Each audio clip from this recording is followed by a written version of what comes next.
Hey guys, welcome back to the land of insanity with me, your host, the guy who keeps spending money he probably shouldn't. Today we're dealing with dash cam stuff.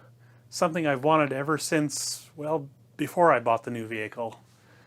I've wanted something like this with the Pacifica for the longest time so I can use footage from the dash cam on the channel, but didn't really have the money for what I considered might be actually half decent quality. And now, apparently I do have the money for half decent quality, so that's what I have here. We're going to take this here Blackvue DR900X two-channel plus, and we're going to throw it in the Q7. I wasn't originally going to make this video because I wasn't sure how well the subwoofer installation video would turn out, but as it turns out, it's not doing half bad, so what the heck, let's put this on camera too. And one of the things I want to do this time that I didn't do in that video is I want to show you a little bit more of what we're dealing with out in the Q7 as far as removing trim panels and stuff like that. So we will get into this dash cam. We'll unpack the box in a second, but just wanted to bring your attention over here. I decided to go ahead and use fuse taps to install this. And I'm going to take this out real quick here because I wanted to show you a few things on these fuse taps. It's kind of important. When you're dealing with fuse taps like this, if I can get the camera to focus again, when you're dealing with these fuse taps, it's important to remember that these are for low power applications only. You're not going to want to run a giant car amp or something off of one of these, because one thing you have to keep in mind is your circuit you're adding to this, it has to be within the specifications of the factory wiring. It has to be up to the job of handling both the circuit you're tapping into and the circuit you're adding on. So when I use these things, I like to keep the circuit that I'm going into to maybe about 10 amps or so or less, maybe between 5 to 10 amps. This is a 3 amp fuse here, so I'm going to look for a 5 to 10 amp circuit to tap into, and hopefully we'll be safe there. I don't want to go any bigger than 10 amps anyway, because you have to be worried about whether or not the factory wiring is able to support the extra load from the tap. But this is 3 amps, so that's maybe 50 watts or so. So these should be safe. I would prefer to do this the right way and tap into the actual fuse block and wire in a new circuit from behind. But then you're dealing with who knows how expensive parts with Audi. So yeah, I figured I'd just go ahead and do the fuse tap thing this time. Now, on these things, the circuit you're tapping into, the existing fuse would go here, and then the protection for this wire is on the top 2 sections here. And what you want to do is this pin here, that one right there, that one goes to the common hot terminal on the existing fuse. So you have to either go out there with a test light or a multimeter, and you have to pull your fuse out, and you have to see which one's hot, then make sure this one goes into the hot side. So yeah, I've got a couple of these things. Reason being, the dash cam I went with, for hardwiring it, you need an accessory power and an always-on power. So that's what we're going to be doing.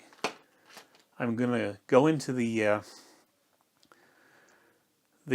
dashboard fuse panel for the always-on, and then we'll have to go all the way down to the dead panel, or the dead pedal fuse panel, in order to get the accessory power, I think. At least that's what I remember from the fuse block in that car.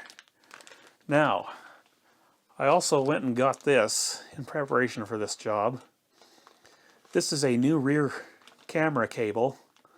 And the reason I got this camera cable is the one that comes with the Blackvue system is only 20 feet long, and I knew that wasn't going to be enough.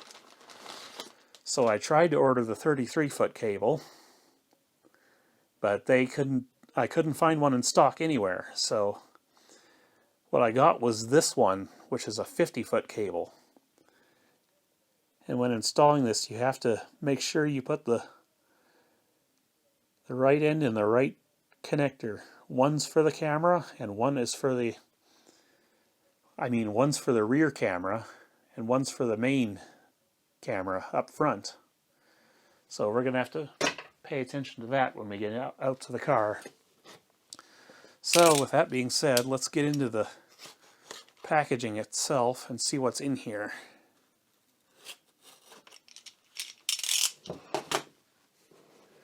What does Blackvue include with these things? Can I get the box open?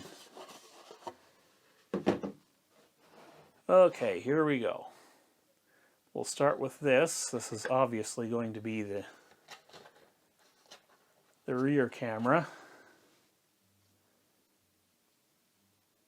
Looks like we get a little bitty lens cap over it, which is easy to pull off.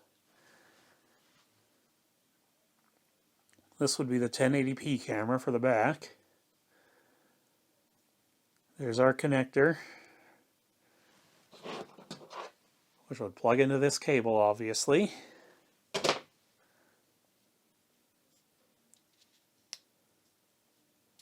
Looks like it's fairly easy to change the viewing angle on this, which is nice. So we'll put that one down just for the moment. And here's the main unit.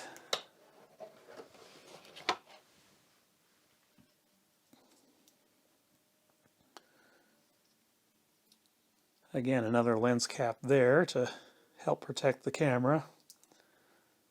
This would be the 4K end. It would be nice if Blackvue would include a 1440p rear camera with this system, but they didn't. I believe you can get a 1440p rear camera with the Thinkware U1000, but I didn't want that particular camera, so I didn't get it. I decided to go with this one. I'm guessing, well, I don't see a micro SD card in there yet. There's supposed to be one in here somewhere.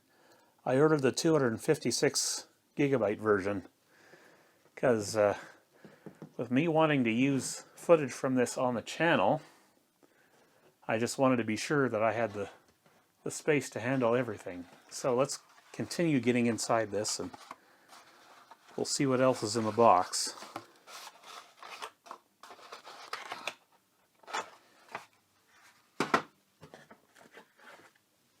So we've got a quick start guide.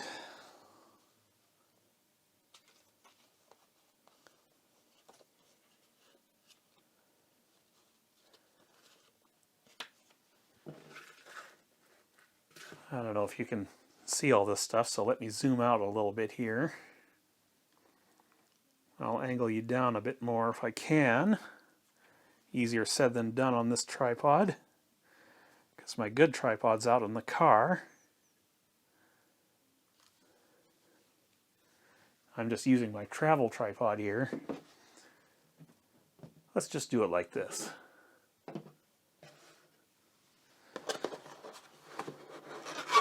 Okay, we got another big box coming out of there.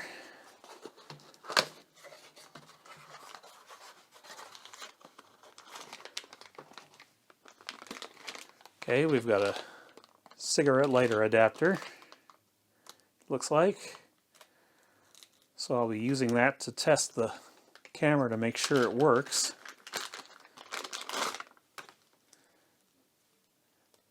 And that's all that's in that bag, is just the cigarette lighter adapter. I won't be using that beyond testing because I'm hardwiring the system. because I want the parking features and stuff.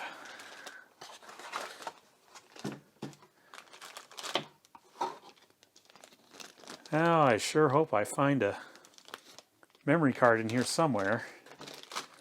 Okay, next little bag here.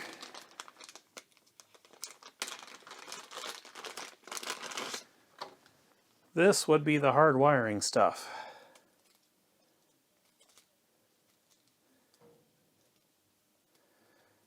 We've got battery, positive, accessory power. That'll be the ground. Then on the other end, we've got the connector for the Blackvue system itself. So we're definitely going to be using that. Or at least I'm definitely going to be using that.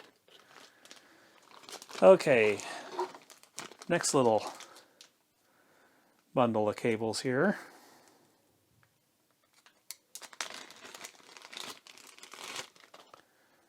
And this would be the camera cable supplied with the unit for the rear camera. And as mentioned, that's 20 feet long, so I'm expecting it to not fit. So this will be going back in the box. Well, I suppose I can leave that out for now. Now we've got one more little pouch here, full of goodies.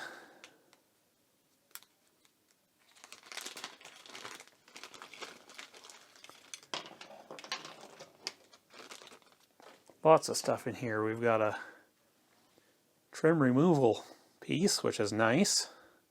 I don't need it, but it's nice to have. And what is this? Looks like we've got a little card reader here. That's pretty cool for them to include. I don't know that I need that either, but it is what it is. Here's the micro SD card included with the unit. And I went for 256 gigabytes, of course. And yes, I do know I can get 256 gig cards for much cheaper than Blackvue charges, but I figured while I'm at it, let's just get everything from one place. Okay, we've got a bunch of these little clips here that you stick on to hold cables. Those will come in handy. Let's see, we've got 2, 3, 5 of them. Oh no, we've got more than 5. 2, 4, 6, 8 of them. And we've also got a couple of stick-on pads to hold the actual cameras in place. I was hoping we'd get some spare ones of those, but oh yeah, the cameras themselves already have a couple on them, so I guess those are the spare ones. Excellent. Now I'm noticing that despite them giving me these fuse taps with the connectors on the end, that this wiring does not have the other side of said connectors. So I'm going to have to do some soldering and heat shrinking, I guess. But that's no big deal. Anyway, I guess that's about it for now. So here we are getting ready to go to work. As you can see, I've already got the dead pedal off so we can get at that fuse block. But I wanted to mention this. These are very nice for this kind of an endeavor. And I just wanted to mention, you can get these real cheap off the Jungle website right now. I think I paid 45 bucks for this. You've got every trim tool you could ever want. Or you could always do what Audi wants you to do and use the VW specific one, but I'm guessing that costs more money, so we're not going to do that. Now, we've got a bunch of panels to deal with in here. We've got that one right up there we got to pop off. And we've got to get this one off, and this one off, and then the A-pillar. And then when we get around to doing the rear camera, This thing has to come off, and this thing has to come off, and then we got to go all the way back there and just about take off every single panel we can find. So let's get started. And I'll grab this here tool and see if I can, nope, it won't let me change cameras. Oh well. We'll get into this panel here first, being as gentle as possible because this is all leather coated and I do not want to damage anything. Kind of hard to do one-handed, but we'll get there. Maybe. Eventually. There we go. And right there is the other fuse panel we need to access. I'm seeing lots of empty spaces in there, so what I'm actually hoping is that some of these spots in here will be energized so we don't actually have to tap into any of these other circuits with the fuses in them. But that remains to be seen yet. We need to remove this panel now. So let us just do that. I'm going to go with a slightly wider pry tool on this. Now we got to pop it off from under here first. Trying again not to damage anything. And it's making life a little bit difficult for me.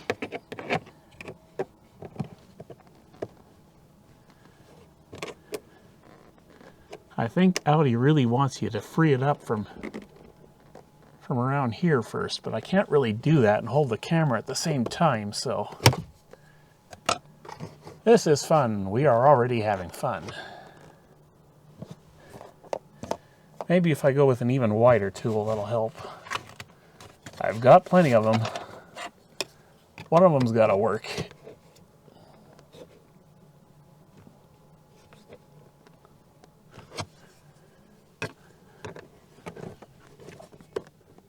Or maybe not. There we go.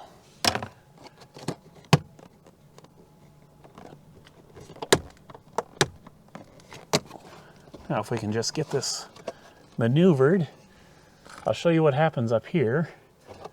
There's this little tab, and you just pull down, and it disengages. Now we can get at the A-pillar. Now there's a little screw in here we need to access.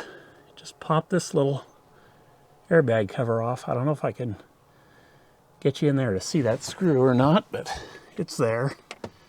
Trust me. I'm hoping it's a T20. And it is a T20.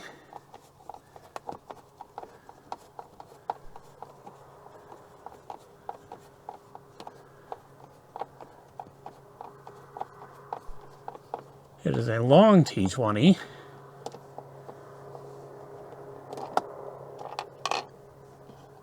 It has come loose inside the A-pillar, because that's the way things go for me. Now we should be able to get up here and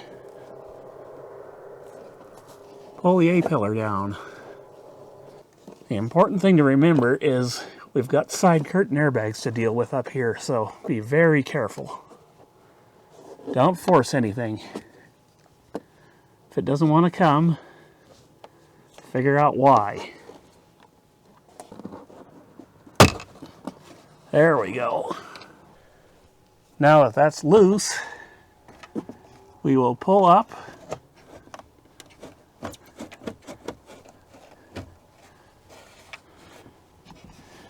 and we will get our screw loose, or screw retrieved from in there. Now this just pulls out of the dash like so.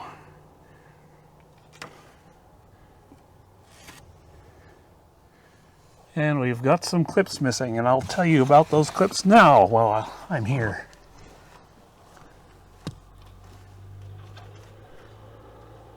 See that clip right there? We got to retrieve that. I'll probably get to that eventually. Well, or I'll get to it now. These clips like to stay with the vehicle, so what I'm going to do is I'm just going to real quick try and get my panel here. And I'm just going to try and slide this clip back in here where it's supposed to be. This is hard to do one-handed,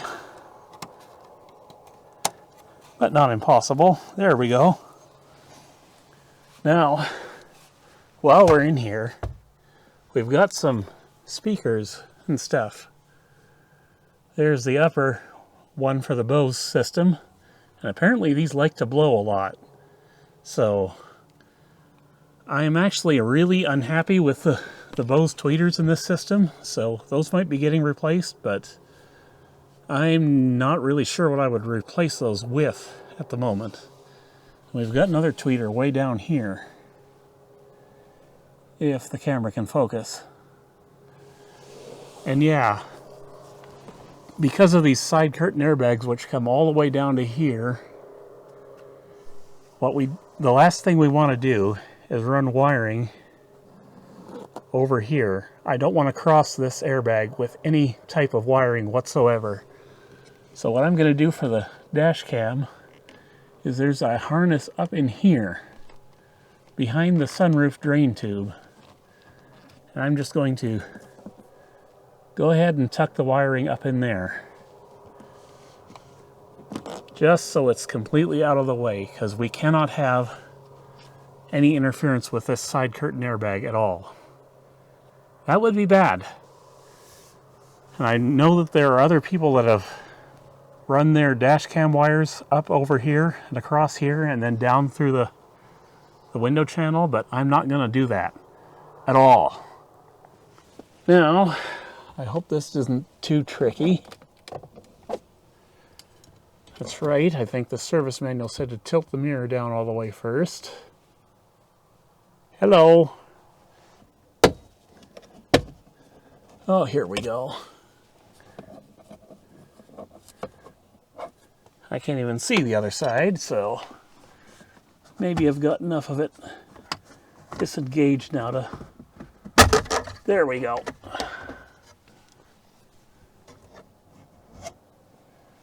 So that's off.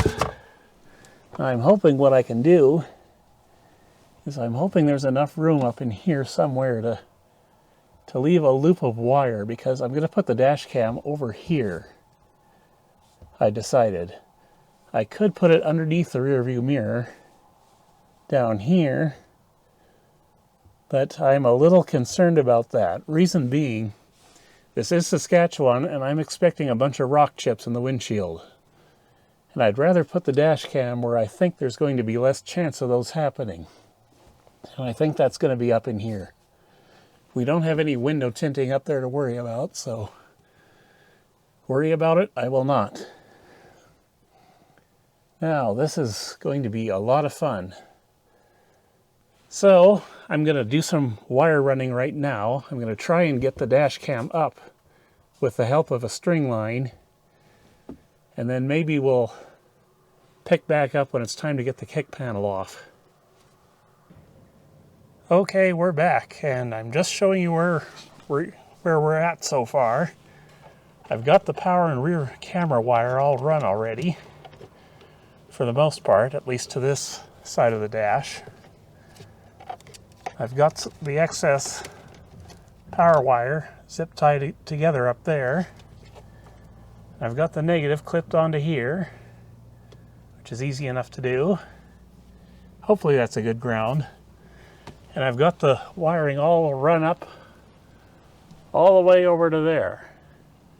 I haven't put that cover back on, but I was hoping to leave a loop so I could get more access in there, but it's not to be. Now we're going to get into the kick panel stuff now. But before we do that, this is the hood release. And in order to get this off, there's this little clip here that slides out. It mounts in like this. Then you've got this clip that slides out. And then you can just pull the handle straight off.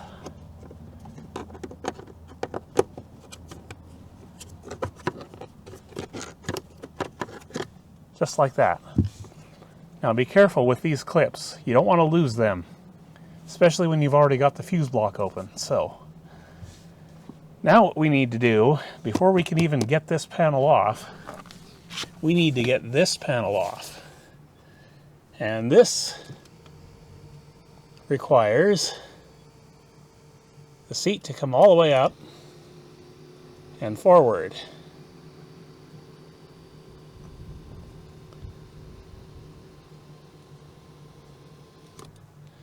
Now,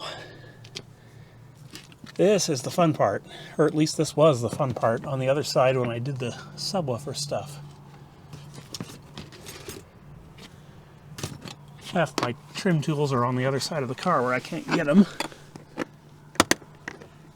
So we're just going to get the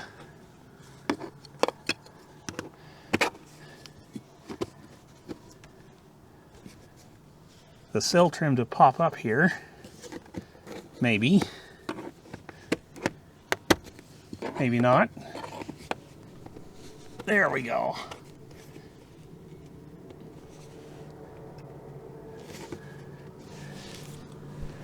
Yeah, this is when I wish I hadn't left half my trim tools on the other side of the car. Because a lot of these are a little bit too soft to pry up on that with. Well, I'm just going to have to go over and get them. There we go.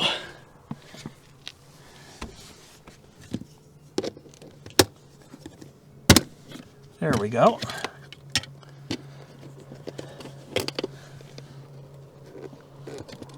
Now we get to fight a bunch of Audi's really finicky metal clips, some of which are not releasing. There we go. And we're probably going to leave a bunch of them behind where we don't want to. Yeah, see, there's one right there. We'll have to take that off and put it back on this trim. And there's a special tool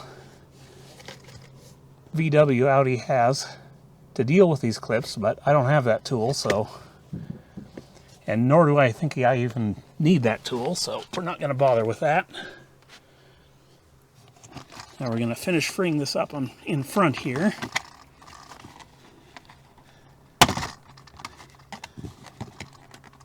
And I think that should do it. I'm going to grab the trim tools and we're going to go over to the back. And we're going to free it up here too. And there's something I really need to show you underneath here, because it was kind of baffling to me the first time I saw it on the other side. And I don't think anybody online has even mentioned it. But there's a wire under here that was kind of a mystery to me until I did a lot more Googling. So now we've got the trim freed up here and in the front. Now we need to unsnap it from here all the way around.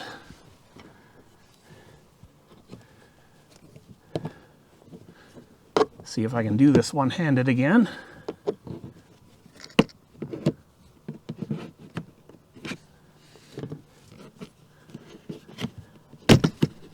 There we go.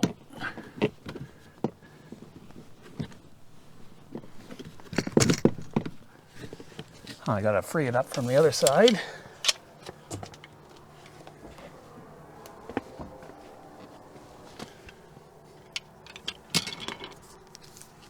You can kind of see the clips they used down there.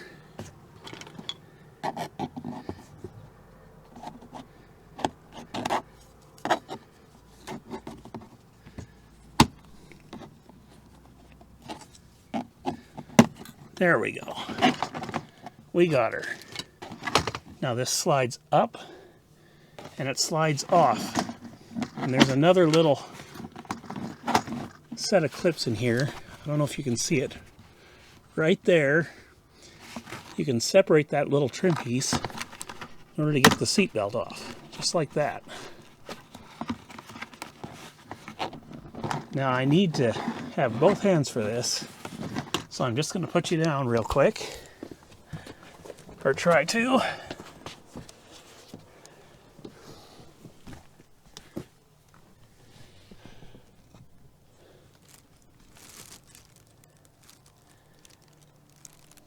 There we go. I'll just try and slide this up and out. And before we get to this panel, which is interesting, this is the wire I wanted to call your attention to. What this is a ground for the plastic panels to dissipate static. And I didn't realize that. See, when I did the subwoofer, this thing came flopping out loose, and I didn't know where the heck it went or what the heck it did. So I'm telling you what the heck it does and where the heck it goes. So just keep this in mind. We have to get access to the carpet underneath here, because there's this little wire carrier we're gonna want to use to help run our wire for the back. And I haven't mentioned this yet, but I'm going to go ahead and wire the remote amp bass control while I'm doing this, because I didn't get around to it during the subwoofer install. I don't know if I actually need to use it, and I don't know exactly where I would put it, but easiest to just do it now while I'm doing this other stuff. So yeah, let me think. Oh yes, we got to do the kick panel yet. Now there is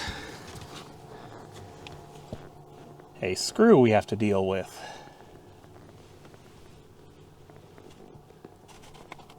I don't know if you can see it, and I don't know exactly what size that is. Knowing my luck, it's probably... Oh yeah, it's the right size. It's another T20. Well, it's actually the only T20 we've done so far. Turns out the A-pillar one is a T25. So yeah, we take this screw out. And now what we do is we lift up on the panel. Well, it'll probably be good if we took it off the weather stripping first, like so. Now we just pull forward like so. And then just work it out like that. Just my luck, all these wires are tangled up. Let me untangle these wires, and I'll run all this stuff as far as the second row, and we'll pick back up there. Okay, so we are making progress, kind of.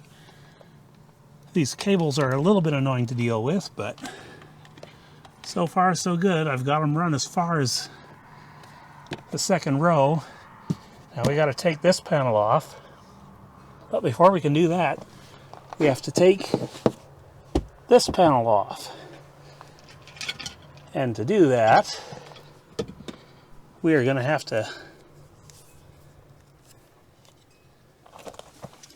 pop these controls out, which is not so hard to do unless you're one-handed.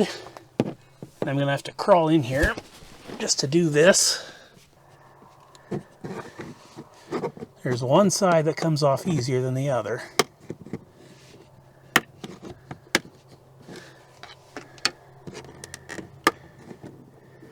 And I picked the right side. So now we got to disconnect this, which I probably cannot do one-handed.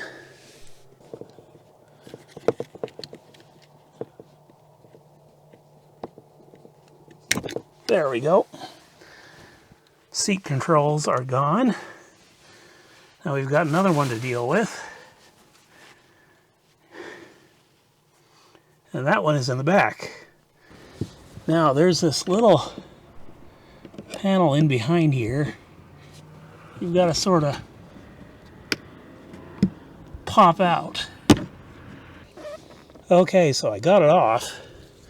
This little here clip. And apparently I did it wrong. You're supposed to pry from this notch at the top here.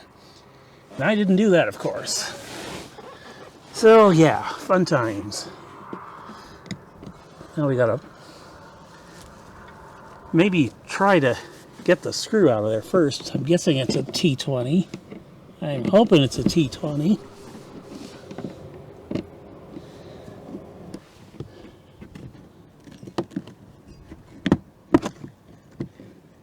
Now we'll disconnect this control.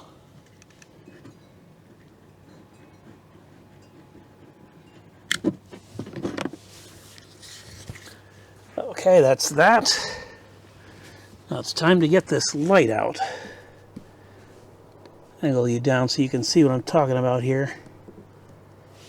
And we've also got this power receptacle to deal with. But first, we got to get this light out. Let me see if I can do that. If it's anything like the other side, it shouldn't fight too much. Then again,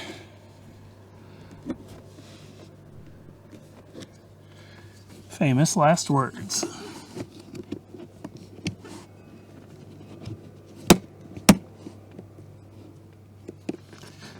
Oh, that's right, it comes out from the top. Like so. Now we disconnect the wire. Now we pretend to disconnect the wire. There we go.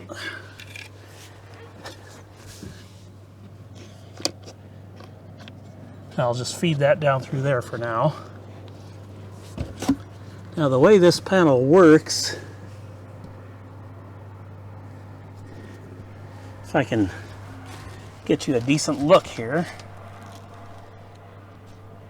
is it just pulls straight forward like that. At least I seem to recall that being the way it's done. And I can't actually get access to that power port. Thank you, Mr. Tractor. You are very impressive looking. You are also very loud. I'm sure my viewers appreciate that.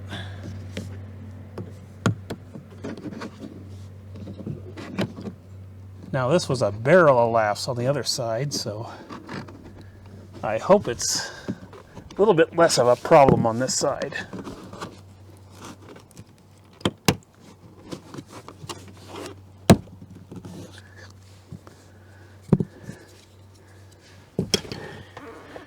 Where did I put my metal prying tool?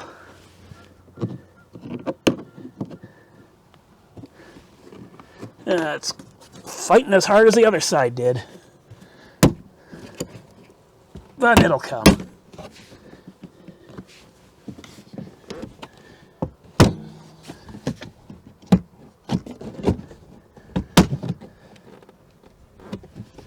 Now I'll just go around to the other side there.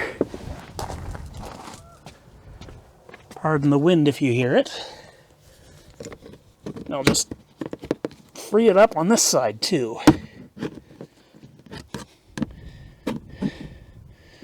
Fighting a bunch of metal clips along the way.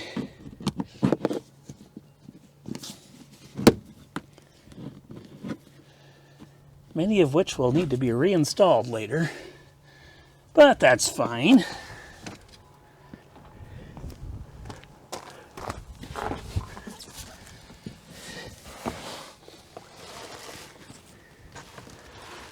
Okay.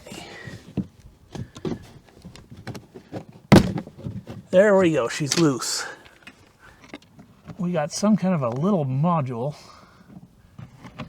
back in behind here that rather than disconnect, I'm just going to unclip and remove. So this is the module I was talking about. Looks like a radio antenna. We're just going to leave that right there. And I'll just show you here, in case you're wanting to do a double dash cam, maybe dual 4K, we got us a fuse box right there we can use too. I don't know if there's accessory and ground or no, accessory and constant there or not, but yeah, there is a fuse panel here we can use if we need to. And the amp is, for the subwoofer, is just down under here. So I'm going to run that remote wire all the way up through here and down under there. But before I do that, we got to get that panel off. Now this panel, I don't know if I can even show you very well.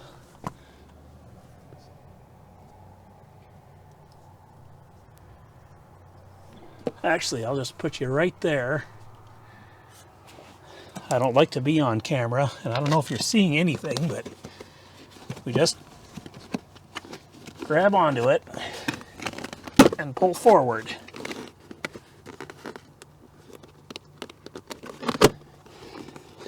And find the spider webs we didn't know were here.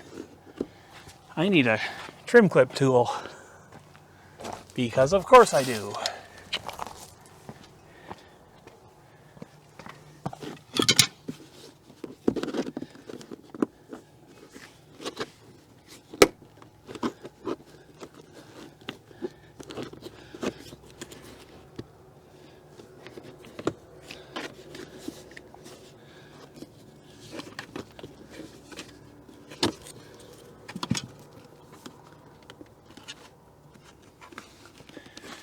I remember this being a lot easier on the other side.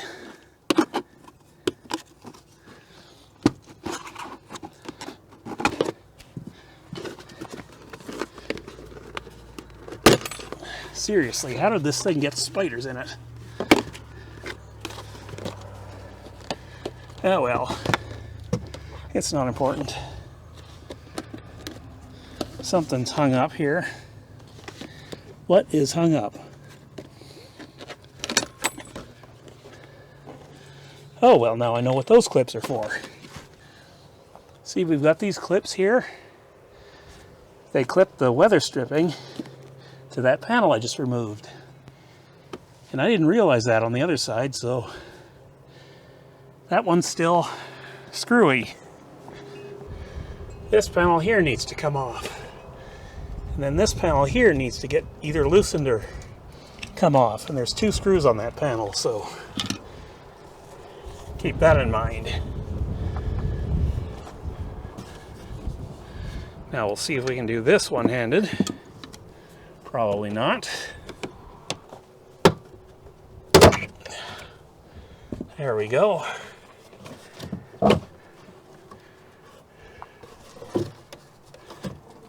Gotta do it over here on the other side.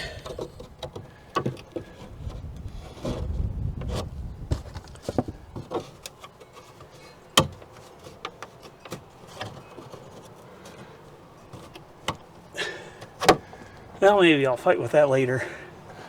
All we need to do is get access to this area here and in here. So that's what I'm going to do now. Assuming I can actually get in here and do anything. And I'm regretting taking off my sweater already. It's not quite as warm as it feels like it should be. Okay, so we got that one there. And where is my screwdriver? Fun, fun, fun, fun. It's here somewhere, I know it. There it is.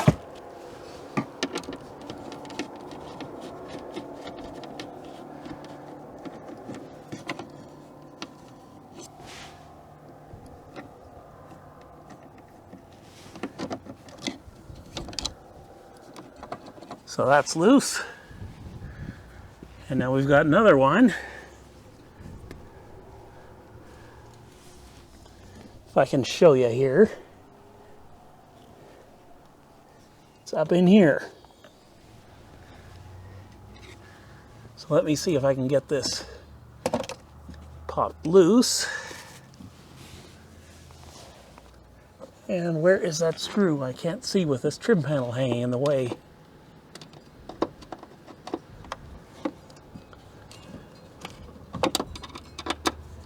There it is.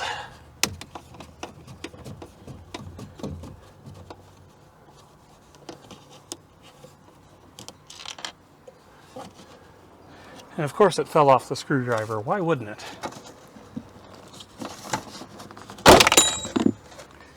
And I just lost another spring clip somewhere. Because that's the way it goes with these.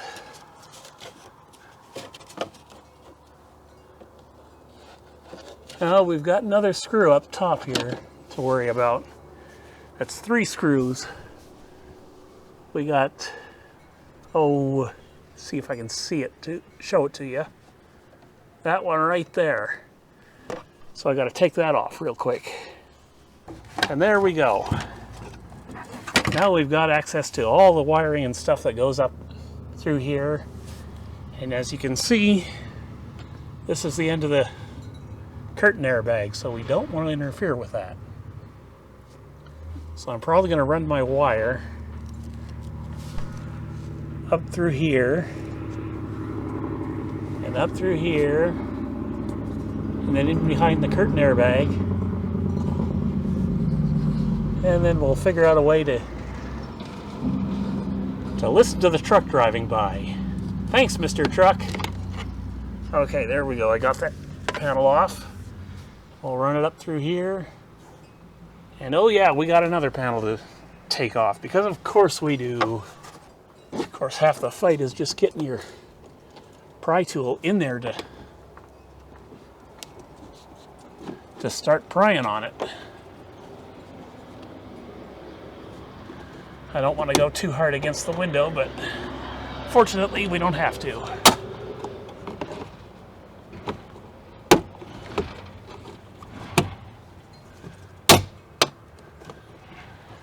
Oh great, we got a bunch of those little spring clips staying behind. Because of course we do. I got 2 of them I got to rescue. And some of those kind of bent themselves into weird shapes while they were at it. So I'm going to run the antenna wire, or the camera wire, not the antenna wire, up around here and up here. So now that I've shown you how to get all those panels off, how about I just finish all this wiring, put the rear camera up, and then be done with this. So I'm all finished now, at long last, after losing screws in the back, but I got her done. I just wanted to show you before I close up just which fuse positions I went with. Down here, this one had no fuse in it at all, and it had the right power coming in, so I decided to get that for my accessory. And then up here, same story. This spot was blank, but it had the power coming to it, so that's what I went with. And as you can see, I went ahead and permanently attached my ground here. And I'm happy to report the system does work. You can see the dash cam up there. It's kind of in a bad spot because it gets a lot of that big housing in the shot, but maybe I can think about moving it some other time. Maybe I won't move it. In the back, you can kind of see back there where I mounted the rear one. Kind of got some of the defroster lines in the shot, but again, don't really care. This was a major fight, I gotta tell ya. So we've reached the point of the video where I was hoping to show you some nice, high-quality driving footage from the new dash cam. Unfortunately, I'm having to change my plans again. We've got another issue, and this time, unlike the subwoofer in back, it's not something we can easily fix by moving a ground around. No, we've got a little optical defect in our new dash cam. I don't know if you can see that little squiggly line on top of the image there on the top right. But yeah, we've got an optical defect up there. And unfortunately, this camera is going to have to go back from whence it came. And you might be thinking to yourself, pshaw, that's probably just something on the windshield. Well, no. Let me just angle the camera down. You see how that line stays with the image in the same spot? It's not on the windshield. And you might be thinking, double pshaw, it's probably something on the front of the lens. Well, I've got a microfiber cloth. I'm just gonna get up here, wipe the lens off. It's not gone, is it? It's still there. Parking mode on. So yeah, we are gonna have to send this back. And I've already been in contact with Blackvue about this. They've been very responsive as far as RMA stuff goes. They're paying for the shipping all the way back to South Korea, so that's really nice of them. I appreciate that very much. And they want me to send back everything that's not hardwired into the car, so I get to keep the cables and everything I used to mount the cables, but everything else has to go back, including the rear camera, which is 100% working. So I'm going to be doing that later today and hopefully getting that all set up for tomorrow. And then maybe I'll get this video finished up to show you on Saturday. So you should be seeing this on Saturday this week. Now I'm going to turn the car around now, and I've got another video to shoot. We're going to take the drone out for its first test flight, the Autel one, not the DJI one, obviously. That one's not here. But we're going to do a test flight with the DJI, so you're not going to want to miss that next week. Hopefully I'll have that next week. We'll see. I'm awfully tired today, so excuse me if I'm not making much sense, but yeah, sadly the Blackvue has to go back. And it is what it is. So I'll see you next time. Take care.